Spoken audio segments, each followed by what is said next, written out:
¿Alguna vez os habéis sentido incómodos o incómodas al hablar delante de vuestros compañeros? Estas sensaciones son más habituales de lo que os parece. Pero ¿y si os digo que tienen solución? Soy Laura Laguna y os voy a explicar una metodología para que aprendáis a hablar en público de forma sencilla, eficaz y divertida.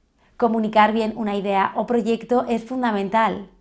Puede que tengáis una gran idea o llevéis todo el curso realizando un gran trabajo y sin embargo el día de la presentación no sepáis cómo exponer o defender vuestro proyecto. Lo primero que tenéis que hacer es mentalizaros y creeros que también vosotros podéis aprender a hablar en público si os lo proponéis. Todo el mundo o casi todo el mundo ha sentido miedo alguna vez al hablar delante de los demás. Es una reacción natural de nuestro cuerpo que podemos controlar con un aprendizaje y mucha práctica. El taller Cómo meterse al público en el bolsillo, haz presentaciones con éxito os ayudará a realizar buenas presentaciones y a aprender a comunicar vuestras ideas, emociones y sentimientos en cualquier aspecto de vuestra vida. Además, aprenderéis a elegir bien los argumentos, a controlar el tiempo, a mejorar vuestra expresión oral y corporal y a realizar presentaciones de esas que encandilen y emocionen. También veremos cómo conectar con nuestra audiencia cuando estamos sentados